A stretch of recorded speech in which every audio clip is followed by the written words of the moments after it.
ഞാൻ Mary Metilda. Stay inspired സീരീസിൻ്റെ പുതിയൊരു എപ്പിസോഡിലേക്ക് എല്ലാവർക്കും സ്വാഗതം.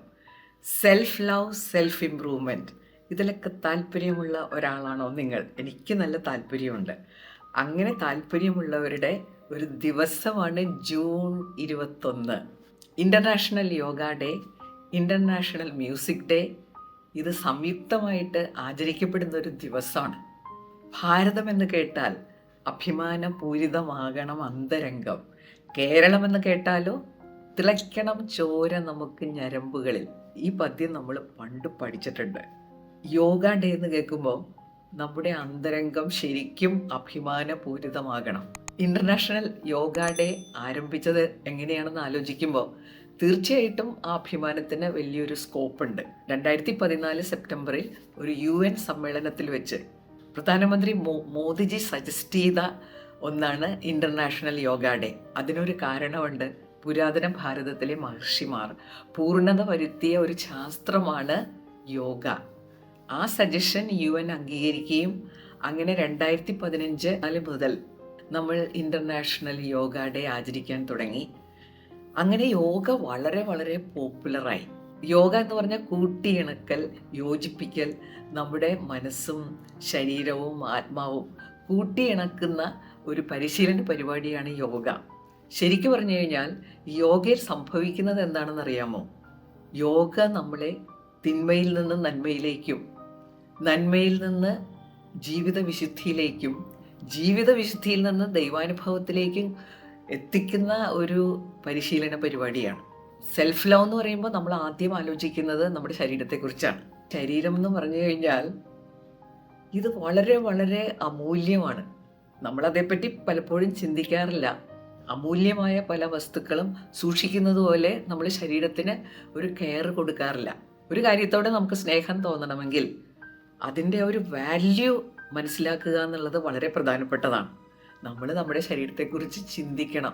ആ സിസ്റ്റമൊക്കെ മനസ്സിലാക്കുമ്പോഴാണ് എത്രയോ അമൂല്യമാണെന്ന് നമുക്ക് മനസ്സിലാവുന്നത്.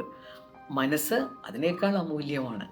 അപ്പോൾ ഇത്രയും അമൂല്യമായിട്ടുള്ള കാര്യങ്ങൾ നമ്മുടെ പക്കലുണ്ട്. പക്ഷേ ഇത് ഫ്രീ ആയിട്ട് കിട്ടുന്നത് കൊണ്ടാവാം നമ്മൾ അതിന് വേണ്ടത്ര ഗൗരവം കൊടുക്കാറില്ല. സെൽഫ് ലവ് എന്നുള്ള വാക്ക് പോപ്പുലറായ പിന്നെയാണ് നമ്മൾ ശരീരത്തെ ശ്രദ്ധിക്കാൻ തുടങ്ങിയത്. ശരീരത്തെ ശ്രദ്ധിക്കേണ്ടത് നമ്മുടെ ഉത്തരവാദിത്തമാണെന്ന് മനസ്സിലാക്കാൻ തുടങ്ങിയത്. ഞാൻ കുറേയൊക്കെ ശരീരത്തെ ശ്രദ്ധിച്ചിരുന്ന ഒരാളാണ്. എക്സസൈസൊക്കെ ചെയ്യാറുണ്ട്, ഞാൻ വർക്കൗട്ട് ചെയ്യാറുണ്ട്, അല്ലെങ്കിൽ സുംബ ഡാൻസ്, ഇതൊക്കെ എനിക്കിഷ്ടമാണ്. പക്ഷേ പ്രധാനപ്പെട്ട ചില കാര്യങ്ങളൊക്കെ ഞാൻ വിട്ടുപോയി എന്നുള്ളത് യോഗയെക്കുറിച്ച് പഠിച്ചപ്പോഴാണ് എനിക്ക് മനസ്സിലായത്. ഞാനെപ്പോഴും ശരീരത്തിൻ്റെ ഒരു എക്സസൈസ് എന്ന് പറയുമ്പോൾ മാക്സിമം ശരീരം ഉപയോഗിക്കുക. അതുകൊണ്ട് തന്നെ എവിടെയെങ്കിലുമൊക്കെ പോയി കഴിഞ്ഞാൽ ഞാൻ കഴിയുന്നത് സ്റ്റെയർ കേസ് കയറും. വീട്ടിലും സ്റ്റെയർ കേസ് കുറേ തവണ കയറി ഇറങ്ങും. ഇതൊക്കെ ഞാൻ ചെയ്യാറുണ്ട്. പക്ഷേ ഏറ്റവും പ്രധാനപ്പെട്ട ഒരു കാര്യം വിട്ടുപോയി. അതെന്താണെന്ന് അറിയാമോ? നമ്മുടെ ജീവൻ നിലനിർത്തുന്നതിൽ ഏറ്റവും പങ്കുവഹിക്കുന്ന ബ്രീത്തിങ്. ഇതിനെപ്പറ്റി ഞാൻ കാര്യമായിട്ട് ചിന്തിച്ചിരുന്നില്ല. നമ്മുടെ ഊർജം, ജീവൻ, ഇതിൻ്റെയൊക്കെ ആധാരം എവിടെയാണ്? ബ്രീത്തിങ് ആണ്. ബ്രീത്തിങ്ങിൽ എന്താ സംഭവിക്കുന്നത്? നമ്മൾ അതിനുവേണ്ട ഓക്സിജൻ എടുക്കുന്നു, കാർബൺ ഡൈ ഓക്സൈഡ്, മറ്റ് വേസ്റ്റ് പുറത്തേക്ക് തള്ളുന്നു. ശരിക്കും ഈ ശ്വാസോച്ഛ്വാസത്തെക്കുറിച്ച് നമ്മൾ ചിന്തിക്കുമ്പോഴേ എത്രയോ അത്ഭുതകരമാണത്. ഓക്സിജൻ കിട്ടുന്നത് വായുവിൽ നിന്നാണ്. ഈ വായു നമ്മുടെ മൂക്കിലൂടെ നമ്മൾ അകത്തേക്ക് എടുക്കുന്നു. അപ്പോൾ മൂക്കിൽ രോമകൂപങ്ങളുണ്ട്. ഡസ്റ്റ് പാർട്ടിക്കിൾസിനെയൊക്കെ ബ്ലോക്ക് ചെയ്യാനുള്ളൊരു സംവിധാനമാണ്. ഈ വായു ശ്വാസനാളത്തിലേക്ക് എത്തും, വിൻ പൈപ്പ്. ഈ പൈപ്പിൻ്റെ ശാഖകളിലൂടെ ശ്വാസകോശങ്ങളിലേക്ക് എത്തും. ആ ശ്വാസകോശങ്ങളിൽ വായു അറകളുണ്ട്. അവിടെ വെച്ചാണ് ബ്ലഡ് ഓക്സിജൻ കളക്ട് ചെയ്യുന്നത്, കാർബൺ ഡൈ ഓക്സൈഡിനെ പുറത്തേക്ക് വിടുന്നത്. അപ്പോൾ ഇതാണ് ഇതിൻ്റെ സംവിധാനം. പക്ഷെ ബ്രീത്തിങ്ങിനെ പറ്റി ആഴത്തിൽ നമ്മൾ ചിന്തിക്കുമ്പോഴാണ് നമ്മൾ ഈ ശ്വസിക്കുമ്പോൾ അത്യാവശ്യം ശ്വാസം വലിച്ചു വിടും. അതിനകത്ത് നമ്മുടെ ചെസ്റ്റ് പാർട്ടാണ് വലിയ പങ്ക് വഹിക്കുന്നത്. പക്ഷേ ഇതിനേക്കാൾ വലിയ പങ്കുവഹിക്കുന്ന ചില ശരീരഭാഗങ്ങളുണ്ട്. ഈ ശ്വാസകോശത്തിൻ്റെ താഴെ ശ്വാസകോശവും നമ്മുടെ ഉദരഭാഗവും തമ്മിൽ വേർതിരിക്കുന്ന ഒരു ഭിത്തിയുണ്ട്. ഡയഫ്രം എന്നാണ് അതിനെ പറയണത്. ഈ ഡയഫ്രം ശ്വാസോച്ഛ്വാസ പ്രക്രിയയിൽ വളരെ വലിയ പങ്കുവഹിക്കുന്ന ഒന്നാണ്. അതിൻ്റെ സങ്കോച വികാസങ്ങളാണ് ബ്രീത്തിങ്ങിൻ്റെ അടിസ്ഥാനം. പക്ഷെ നമ്മളെപ്പോഴും ഈ ചെസ്റ്റിലാണ് ഫോക്കസ് ചെയ്യണത്. അത്യാവശ്യം ശ്വാസോച്ഛ്വാസം നടത്തുക. എന്തിന്? ജീവൻ പോകാതിരിക്കാൻ. നമ്മൾ അങ്ങനെ ഏർജൻ്റായിട്ടുള്ള കാര്യങ്ങൾ ചെയ്യുന്ന ആൾക്കാരാണ്. ശ്വാസോച്ഛ്വാസത്തിൻ്റെ കാര്യത്തിൽ അത് ചെയ്യാതെ നിവൃത്തിയില്ലാത്തത് കൊണ്ട് നമ്മൾ ചെയ്യുന്നു. പക്ഷേ യോഗയിലേക്ക് കടക്കുമ്പോഴാണ് ഈ ബ്രീത്തിങ്ങിൻ്റെ ഒരു പവർ നമുക്ക് മനസ്സിലാകുന്നത്. നമ്മുടെ ജീവൻ്റെ ആധാരമായിട്ടുള്ള ഈ ഒരു ബ്രീത്തിങ് അങ്ങനെയല്ല ചെയ്യേണ്ടത്. അതിൽ ബോധപൂർവം നമ്മൾ ഇൻവോൾവ് ആകേണ്ടതാണ്. ബ്രീത്തിങ് സാധാരണഗതിയിൽ വളരെ മെക്കാനിക്കലായിട്ട് നടക്കുന്ന ഒരു പ്രോസസ്സാണ്. അത് പോരാ. നമ്മുടെ ശരീരത്തിന് വേണ്ട കാര്യങ്ങൾ ലഭിക്കണമെങ്കിൽ നമ്മൾ ബോധപൂർവം കുറച്ച് സമയമെങ്കിലും ബ്രീത്തിങ്ങിൽ ഇൻവോൾവ് ആകണം. അപ്പോൾ അതിന് നമ്മൾ ബ്രീത്തിങ് എക്സസൈസ് ചെയ്യണം. യോഗയാണ് ഇത് ഏറ്റവും ശക്തമായിട്ട് നമ്മളോട് പറയുന്നത്. ഞാനിതിനെപ്പറ്റി കാര്യമായിട്ടൊന്നും ചിന്തിച്ചിരുന്നില്ല കേട്ടോ. ഈ ബ്രീത്തിങ് എക്സസൈസ് നമ്മളിൽ ഉണ്ടാക്കുന്ന മാറ്റം വളരെ വലുതാണ്. ഈ അടുത്ത കാലത്താണ് ഞാനിതൊക്കെ ചെയ്യാൻ തുടങ്ങിയത്. ചാനലൊക്കെ തുടങ്ങിയപ്പോഴാണല്ലോ ഇങ്ങനെയുള്ള കാര്യങ്ങളെക്കുറിച്ച് കൂടുതൽ ചിന്തിക്കാനും പഠിക്കാനും തുടങ്ങിയത്. യോഗ എനിക്ക് ഇഷ്ടപ്പെടാൻ വേറൊരു കാരണവും കൂടി ഉണ്ടായി. എൻ്റെ ഒരു ഫാമിലിയെക്കുറിച്ച് പറഞ്ഞിട്ടില്ലേ, മൈൻഡ് പവർ ഫാമിലി. അതിൽ 2 സർട്ടിഫൈഡ് യോഗ ടീച്ചേഴ്സ് ഉണ്ട്. ഒരാൾ രമ്യ സുജേഷ്, ഗൾഫിലാണ്. വേറൊരാൾ സുഭദ്ര നാട്ടിലുണ്ട്. ഇവർ രണ്ടുപേരും യോഗ പ്രാക്ടീസ് ചെയ്യിപ്പിക്കുന്നവരാണ്. അപ്പോൾ സുഭദ്രയുടെ യോഗ ഗ്രൂപ്പിലുള്ളവരെ എനിക്ക് നേരിട്ടറിയാം. യോഗ അവരിൽ ഉണ്ടാക്കിയ മാറ്റം ഞാൻ കണ്ട് മനസ്സിലാക്കിയിട്ടുള്ളതാണ്. അവരുടെ ഒരു ബോഡി ഫ്ലെക്സിബിലിറ്റി. നമ്മളിപ്പോൾ നടക്കുന്നു, ഓടുന്നു, ചാടുന്നു, അവിടെ നമുക്ക് ബോഡിക്ക് അത്ര ഫ്ലെക്സിബിലിറ്റി ഉണ്ടെന്ന് പറയാൻ പറ്റില്ല. അതെനിക്ക് മനസ്സിലായത് നമുക്ക് പലപ്പോഴും ചമ്രം പടഞ്ഞിരിക്കാനൊക്കെ നല്ല ബുദ്ധിമുട്ടുണ്ട്. ഒരിക്കൽ കണ്ണൂർ ഒരു ഹോട്ടലിൽ താമസിച്ചപ്പോൾ അവിടെ യൂറോപ്യൻ ക്ലോസറ്റ് ഉണ്ടായിരുന്നില്ല. ഞാൻ പെട്ടുപോയി. അപ്പോഴാണ് നമ്മുടെ ബോഡി ഫ്ലെക്സിബിൾ ആകേണ്ട ഒരു ആവശ്യം കൃത്യമായിട്ട് മനസ്സിലായത്. നമ്മൾ ചില സ്ഥലത്ത് ഹെൽപ്ലെസ് ആയി പോവും. യോഗയിൽ ആ ഫ്ലെക്സിബിലിറ്റി, പലതരം ആസനങ്ങളുണ്ട്. അതുമാത്രമല്ല എല്ലാ പ്രായത്തിലും പറ്റിയ ആളുകൾക്കുള്ള എക്സസൈസസ് യോഗയിലുണ്ട്. ഒഴിച്ചുകൂടാൻ പറ്റാത്ത ഒന്നാണ് യോഗ എന്ന് ഞാൻ മനസ്സിലാക്കിയിട്ടുണ്ട്. ഇന്ന് വേൾഡ് മ്യൂസിക് ഡേ ആണ്. മ്യൂസിക്കും നമ്മൾ പോപ്പുലർ ആക്കിക്കൊണ്ടിരിക്കുകയാണ്. മ്യൂസിക് നമുക്ക് തരുന്ന ഒരു സന്തോഷം. അതുമാത്രമല്ല നമ്മുടെ ബ്രെയിൻ ആക്ടിവേറ്റ് ചെയ്യുന്ന വളരെ പവർഫുൾ ആയിട്ടുള്ള ഒരു പ്രോസസ്സാണ്. നമ്മൾ പൊതുവെ പാട്ട് പാടുന്നതിന് നിസ്സാരമായിട്ട് കാണാറുണ്ട്. പക്ഷേ ഇതിനകത്ത് ഒരുപാട് കാര്യങ്ങൾ ഇൻവോൾവ് ആണ്. ഞാൻ സംഗീതം നേരത്തെ കുറച്ച് പഠിച്ചിട്ടുണ്ട്. പക്ഷേ റിട്ടയർ ചെയ്തതിന് ശേഷം കുറച്ച് കാര്യമായിട്ട് പഠിക്കാമെന്ന് വിചാരിച്ച് തുടങ്ങിയപ്പോഴാണ് ഇതത്ര ഈസി അല്ലെന്ന് മനസ്സിലായത്. കാരണം ഇതിനകത്ത് കുറേ മെമ്മറി പ്രോസസ്സ് ഉണ്ട്. ശ്രുതി, സ്വരസ്ഥാനം, താളം, ഇതിലൊക്കെ നമ്മുടെ മെമ്മറി വളരെയധികം ഇൻവോൾവ് ആണ്. ബ്രെയിൻ നന്നായിട്ട് ആക്ടിവേറ്റഡ് ആകണം. വെറുതെ നമ്മൾ മുറിയിലിരുന്ന് പാടിയാലും നമുക്ക് ഒരുപാട് സന്തോഷം തരുന്നതാണ് മ്യൂസിക്. മ്യൂസിക്കിനെ പറ്റി പറയാനുള്ളത്, എല്ലാവർക്കും പാട്ട് പാടാൻ പറ്റിയെന്നിരിക്കില്ല, പക്ഷേ ആസ്വദിക്കാൻ പറ്റും. പിന്നെ പഠിക്കാൻ പറ്റുന്നവർ പഠിക്കണം. അതൊരു നല്ല ലേണിംഗ് പ്രോസസ്സാണ്. എനിക്ക് അതിനോട് വ്യക്തിപരമായിട്ടൊരു താല്പര്യമുണ്ട് കേട്ടോ. എൻ്റെ അമ്മ നല്ലൊരു പാട്ടുകാരിയായിരുന്നു. അത് പറയുമ്പോൾ എനിക്കൊരു കുറ്റബോധമുണ്ട്. എൻ്റെയൊക്കെ ചെറുപ്പകാലത്ത് കുഞ്ഞുനാളിലെ അമ്മ ഹാർമോണിയം വെച്ച് പാടും. പള്ളിയിൽ കുർബാനയ്ക്ക് ചെല്ലുമ്പോൾ ആരെങ്കിലും ഹാർമോണിയം അമ്മയുടെ മുമ്പിൽ വെച്ച് കൊടുക്കും. അന്ന് എപ്പോഴും കൊയറൊന്നും ഉണ്ടാവില്ല. അപ്പോൾ അമ്മ ഹാർമോണിയം വായിച്ച് ഉച്ചത്തിൽ പാടും. മൈക്കൊന്നുമില്ല, പക്ഷെ പള്ളിയകം മുഴുവൻ മുഴങ്ങി കേൾക്കുന്ന തരത്തിലുള്ള അമ്മയുടെ പാട്ട് ഇപ്പോഴും ഞാൻ ഓർക്കുന്നു. പക്ഷെ ഞാനൊരു നല്ല വാക്ക് പോലും അമ്മയോട് അതേപ്പറ്റി പറഞ്ഞിട്ടില്ല കേട്ടോ. അതുമാത്രമല്ല, അമ്മ പാട്ട് പാടാൻ വിളിക്കുമ്പോൾ കഴിയുന്നത് ഞാനത് ഒഴിവാക്കിയിരുന്നു. ഈ ലൈഫിലെ ഒരു ഏറ്റവും വലിയ ദുഃഖകരമായൊരു കാര്യം, ലൈഫിന് റീവൈൻഡ് ബട്ടൺ ഇല്ല.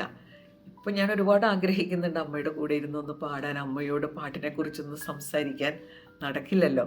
ഇന്നലെ അമ്മയുടെ ഓർമ്മ ദിവസമായിരുന്നു, ജൂൺ 20. അതുകൊണ്ടാണ് ഇത്രയും ശക്തമായിട്ട് ഈ ചിന്തകൾ എന്നിലേക്ക് വന്നത്. എനിക്ക് വ്യക്തിപരമായിട്ട് അങ്ങനെ ഒരു അടുപ്പമുണ്ട് സംഗീതത്തോട്. പിന്നെ എൻ്റെ പ്രൊഫഷണൽ ലൈഫിൽ എന്നെ ഏറ്റവും അധികം സഹായിച്ചിട്ടുള്ള ഒന്നാണ് സംഗീതം. ഞാൻ മഹാരാജാസ് കോളേജിൽ പ്രിൻസിപ്പലായിരുന്നപ്പോൾ വളരെ പൊളിറ്റിക്കലി സെൻസിറ്റീവ് ആയിട്ടുള്ള ക്യാമ്പസിൽ ഒരു സമാധാന സന്തോഷമൊക്കെ ഉണ്ടാക്കാൻ ഈ സംഗീതം കാരണമായിട്ടുണ്ട്. ഒരു കോളേജ് റൈഡ് അന്ന് കുട്ടികൾ തമ്മിൽ സംഘർഷം ഉണ്ടാകുമെന്ന് കണ്ടു കഴിഞ്ഞപ്പോൾ ഞാൻ സ്റ്റേജിൽ കയറി അനൗൺസ് ചെയ്തു, ഞാനൊരു പാട്ട് പാടാൻ പോവുകയാണ്. ഇത് കേട്ടതും കുട്ടികളെല്ലാം നിർത്തി. അപ്പോൾ ചെറിയ അടിപിടിക്കുള്ള വട്ടം കൂട്ടിയ ആളുകളൊക്കെ ഓടി വന്ന് സ്റ്റേജിന് മുമ്പിൽ ആവേശപൂർവ്വം ഇങ്ങനെ കാത്തു നിൽക്കുകയാണ് ടീച്ചർ പാടുന്നത് കേൾക്കാൻ. അപ്പോൾ ഞങ്ങൾക്ക് മ്യൂസിക് ഡിപ്പാർട്ട്മെൻ്റ് ഉണ്ട്.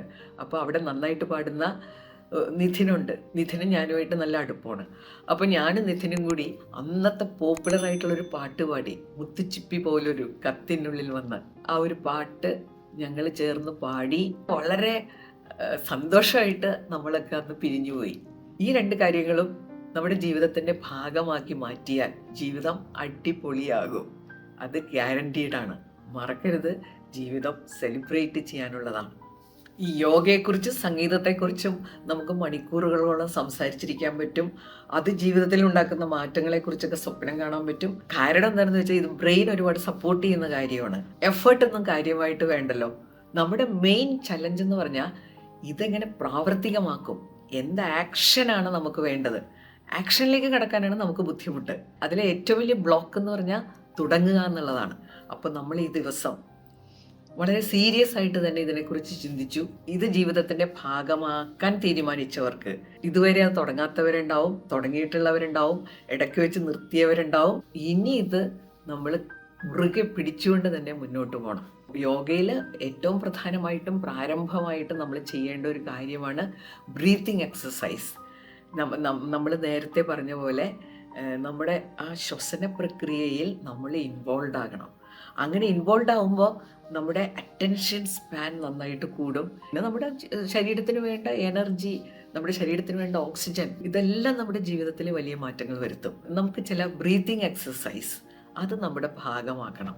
അപ്പം നമ്പർ 1, രാവിലെ നമ്മൾ ചെയ്യേണ്ട ബ്രീത്തിങ് എക്സസൈസ്. ഞാനിവിടെ ഇരുന്നുകൊണ്ടാണ് ഇതിപ്പോൾ ചെയ്യണത് കേട്ടോ. കസേരയിലിരുന്ന് തുടങ്ങാം, ബ്രീത്തിങ്ങിൽ തുടങ്ങുക.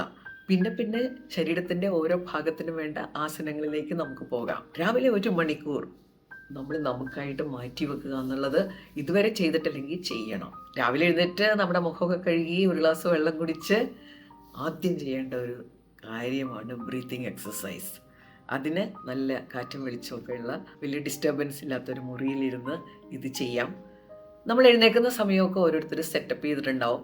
എഴുന്നേൽക്കാൻ വൈകിയാൽ പിന്നെ ഇതിനൊന്നും സമയം കിട്ടില്ല കേട്ടോ.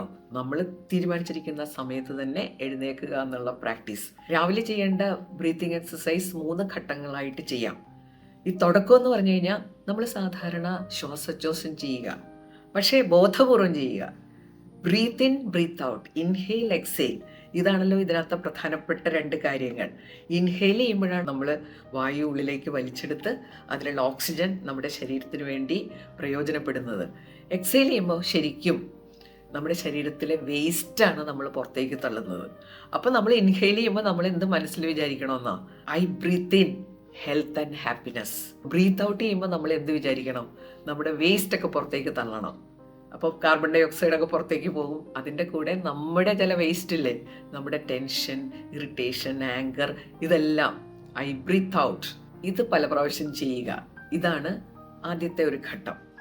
രണ്ടാമത് വരുമ്പോൾ എന്ത് ചെയ്യണമെന്നാ, ഈക്വൽ ഇൻ്റർവെൽ ബ്രീത്തിങ് എക്സസൈസ്. നമ്മൾ ബ്രീത്ത് ഇൻ ചെയ്യുമ്പോൾ 1 2 3 4 4 വരെ കൗണ്ട് ചെയ്യുക, 4 സെക്കൻഡ്. എന്നിട്ട് ബ്രീത്ത് ഔട്ട് ചെയ്യുമ്പോഴും 1 2 3 4 കൗണ്ട് ചെയ്തുകൊണ്ട് ബ്രീത്ത് ഔട്ട് ചെയ്യുക.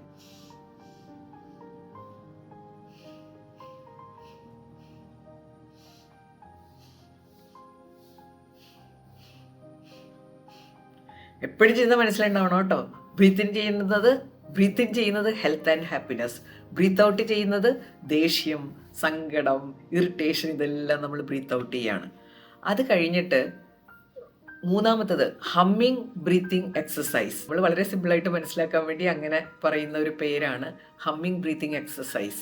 2 വിരലുകൾ ഇങ്ങനെ ചെവിയിൽ വെക്കുക, എന്നിട്ട് ഡീപ്പായിട്ട് ബ്രീത്ത് ഇൻ ചെയ്യുക, ഒരു ഹമ്മിങ് വോയിസോട് കൂടി ബ്രീത്ത് ഔട്ട് ചെയ്യുക. വളരെ സിമ്പിളായിട്ടുള്ള, ഇതിന് സാങ്കേതികമായിട്ട് യോഗയിൽ പല രീതികൾ ഉണ്ടാവാം. ഞാൻ മനസ്സിലാക്കിയ, എനിക്ക് എഫക്റ്റീവായിട്ട് തോന്നിയ ഒരു രീതിയാണിത്.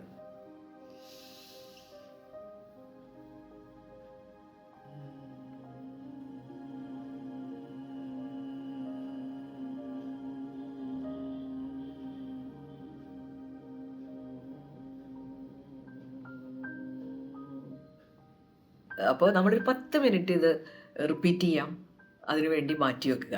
രണ്ടാമത്തെ ബ്രീത്തിങ് എക്സസൈസ്, ഇത് നമ്മളെ ഉറങ്ങാൻ സഹായിക്കുന്ന ഒരു ബ്രീത്തിങ് എക്സസൈസാണ്. പലരുടെയും പ്രോബ്ലം ആണല്ലേ, കിടന്നാൽ ഉറക്കം വരുന്നില്ല. ഉറക്കം വരാത്തതിൻ്റെ പ്രധാനപ്പെട്ട കാരണം നമ്മൾ പലതും ചിന്തിച്ച് തിരിഞ്ഞും മറിഞ്ഞുമൊക്കെ കിടക്കുമ്പോൾ ഉറക്കം വരില്ല. അപ്പോൾ അവിടെ നമ്മൾ കൃത്യമായിട്ട് ചെയ്യേണ്ട ഒരു എക്സസൈസ്, നമ്മൾ കിടക്കയിൽ സമാധാനമായിട്ട് നിവർന്ന് കിടക്കുക, എന്നിട്ട് ബ്രീത്ത് ഇൻ ചെയ്യുക. വളരെ ഒരു ഡീപ്പായിട്ടുള്ള ബ്രീത്ത് ഇൻ, ഒരു 4 സെക്കൻഡ് ഡീപ്പായിട്ട് ബ്രീത്ത് ഇൻ ചെയ്യുക. എന്നിട്ട് ഒരു 7 സെക്കൻഡ് ഹോൾഡ് ഓൺ ചെയ്യുക, അത് ആ വായു ഹോൾഡ് ഓൺ ചെയ്യുക. പിന്നെ ഒരു 8 സെക്കൻഡ് ബ്രീത്ത് ഔട്ട് ചെയ്യുക.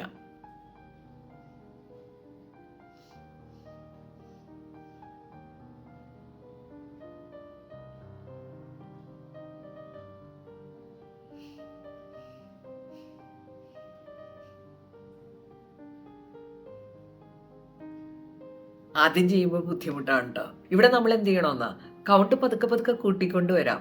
ആദ്യമൊക്കെ ബ്രീത്ത് ഔട്ട് ചെയ്യുമ്പോൾ 8 സെക്കൻഡിലേക്ക് എത്താനൊക്കെ പ്രയാസമായിരിക്കും. കാരണം അത്രയും വായു നമ്മുടെ ഉള്ളിൽ നമ്മൾ ഹോൾഡ് ഓൺ ചെയ്തിട്ടുണ്ടാവില്ല. ഡീപ്പ് ബ്രീത്തിനൊന്നും നമുക്ക് പലപ്പോഴും സാധ്യമല്ല. എങ്കിലും നമുക്ക് തുടങ്ങാം. ഇങ്ങനെ ചെയ്താലേ ഏതാനും മിനിറ്റുകൾക്കുള്ളിൽ ഉറങ്ങിപ്പോകട്ടോ. അതെനിക്ക് അനുഭവമുള്ളൊരു കാര്യമാണ്. ഞാനൊരു 2-3 മിനിറ്റ് കൂടുതൽ ഉറങ്ങാൻ വേണ്ടി എടുക്കാറില്ല. പെട്ടെന്ന് അങ്ങോട്ട് ഉറങ്ങിപ്പോകും. മൂന്നാമത്തെ ബ്രീതിങ് എക്സസൈസ്, അത് മ്യൂസിക്കുമായിട്ട് ബന്ധപ്പെട്ടതാണ്. ഇന്റർനാഷണൽ യോഗ ഡേയും വേൾഡ് മ്യൂസിക് ഡേയും ഒക്കെ നമ്മൾ ഒരുമിച്ച് ആഘോഷിക്കുമ്പോൾ ഇതിന് രണ്ടിനും വേണ്ട ഒരു എക്സസൈസാണ് ബ്രീതിങ് എക്സസൈസ്. ഞാൻ നേരത്തെയൊക്കെ പാടാൻ തുടങ്ങിയിട്ടുണ്ട്. ഈ ബ്രീതിങ് എക്സസൈസിന് പാട്ട് പാടുന്നതിലുള്ള പ്രാധാന്യം ഞാൻ മനസ്സിലാക്കിയിട്ടേ ഉണ്ടായിരുന്നില്ല. പലപ്പോഴും പാട്ട് പാടുമ്പോൾ നമ്മൾ ബ്രീത്ത് ഔട്ടായി പോകും. ഈ പാട്ടിങ്ങനെ ചിലപ്പോൾ അവസാനിക്കുമ്പോൾ ഇങ്ങനെ പോകണമല്ലോ. അവസാനം നല്ല ഭംഗിയായിട്ട് അവസാനിപ്പിക്കണമെങ്കിൽ നമ്മുടെ ഉള്ളിൽ വായു ഉണ്ടാവണം, എയർ ഉണ്ടാവണം.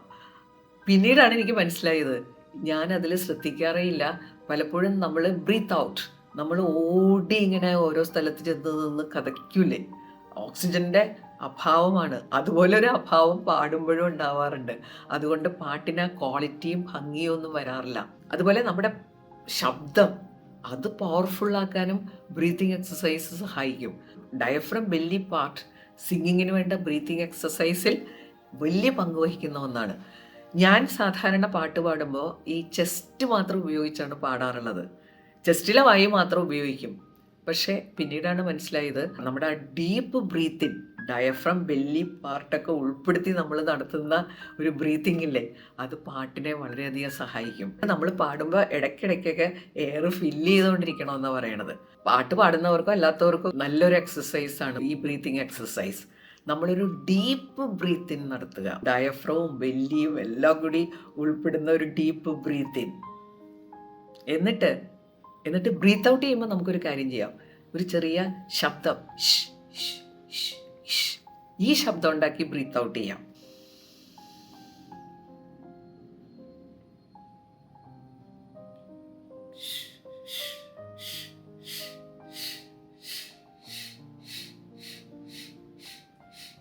പാട്ടിൽ വളരെ പ്രധാനമാണ് നമ്മുടെ ലങ് കപ്പാസിറ്റി ഇംപ്രൂവ് ചെയ്യുക എന്നുള്ളത്. വായുല്ലേ വോക്കൽ കോഡ്സിലൊക്കെ വളരെ പവർഫുള്ളായിട്ട് ഹിറ്റ് ചെയ്യണം. അതിനൊക്കെ സഹായിക്കുന്നതാണ് ബ്രീത്തിങ് എക്സസൈസ്. പല ബ്രീത്തിങ് എക്സസൈസ് ഉണ്ട്. ഞാൻ തുടങ്ങാൻ വേണ്ടി ഒരു എക്സസൈസ് പറഞ്ഞതേ ഉള്ളൂ കേട്ടോ. യോഗ, മ്യൂസിക് ഇത് നമ്മുടെ ജീവിതത്തിൻ്റെ ഭാഗമാക്കുമ്പോൾ നമ്മുടെ ജീവിതം അടിപൊളിയാവും. ജീവിതം സെലിബ്രേറ്റ് ചെയ്യാനുള്ളതാണ്. അത് മറന്നു പോകരുത്. അതിന് തന്നിട്ടുള്ള സംവിധാനങ്ങൾ നമ്മൾ പ്രയോജനപ്പെടുത്തണമെന്ന് മാത്രം. ഈ വീഡിയോ നിങ്ങൾക്ക് ഉപകാരപ്പെടുന്നുണ്ടെങ്കിൽ ബാക്കിയുള്ളവരിലേക്ക് ഇത് ഷെയർ ചെയ്യാൻ മറക്കരുത് കേട്ടോ. അടുത്ത ആഴ്ച പുതിയൊരു വീഡിയോയുമായിട്ട് നമുക്ക് വീണ്ടും കാണാം. താങ്ക്